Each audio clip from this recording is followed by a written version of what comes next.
প্রিয় দর্শকবৃন্দ, এটি হচ্ছে রোহিতপুর ইউনিয়নের নতুন সোনাগান্দা বেসিক শিল্পনগরী এলাকা। আমি যদি একটু দেখানোর চেষ্টা করছি, এই বেসিক শিল্পনগরী এলাকা বিগত দিনে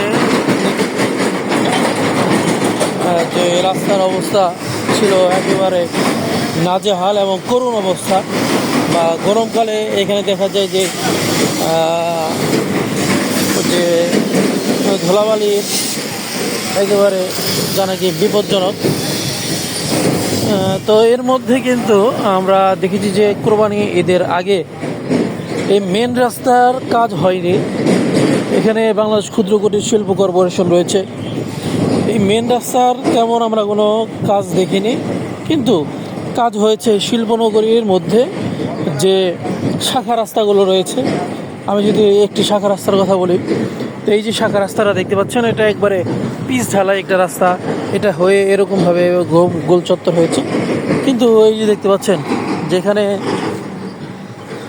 এই বেসিক শিল্পনগরী এলাকার যে গাড়িগুলো রয়েছে, ট্রাক বা মাল বহন করে, তো সেগুলোর জন্য যে এখানে প্রতিনিয়ত যাতায়াত করে বা প্রত্যেক দিন শত শত ট্রাক যায় আসে মাল নিয়ে, কিন্তু এই রাস্তাটা মানে যেটা নাকি দরকার সেই রাস্তাটাই কিন্তু কাজ হয়নি। প্রিয় দর্শকবৃন্দ, এটা হচ্ছে অবস্থার এই যে বিশাল বড় একটি কোরবানির হাট গেল।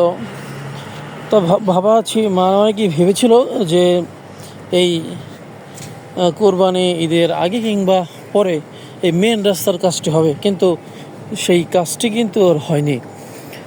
কিন্তু শাখা রাস্তা সে তিনটি, আমি যদি আরেকটু দেখানোর চেষ্টা করি, এই পাশ দিয়ে একটি রাস্তা হয়েছে, এই পাশে কোনো নতুন কাজ আসেনি। দেখতে পাচ্ছেন একবারে সুন্দর চকচকে ঝকঝকে একটি রাস্তা হয়েছে।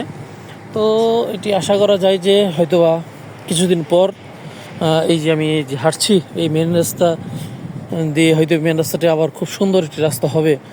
আর তা না হলে কি হয় যে আমাদের কেরানীগঞ্জের বাহির থেকে কিন্তু অনেক মানুষ এখানে আসে আমাদের এই ধলেশ্বরী নদী দেখার জন্য, উপভোগ করার জন্য। তাহলে কিন্তু তারা যখন নাকি দেখে যে না, যাদের নাকি রাস্তাই ভালো না, সেটা মানুষ কেমন হবে, কিংবা অনেকে মনে করে যে এই ধলেশ্বরী নদী একটি পর্যটক কেন্দ্র হিসেবে গড়ে তোলা যায় কিনা, তো তাদের কাছে এটি একবার নাজেহাল অবস্থা হয়ে যায়।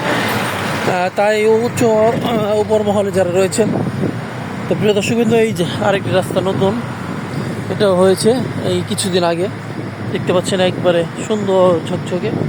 আবার এই পাশে রাস্তাটি হয়নি, তো মোট তিনটি রাস্তার গিয়ে হয়েছে। তো এই ছিল অবস্থা। তো উচ্চ মহলে যারা রয়েছেন অবশ্যই এই দিকটি বিচার বিশ্লেষণ করবেন। ধন্যবাদ।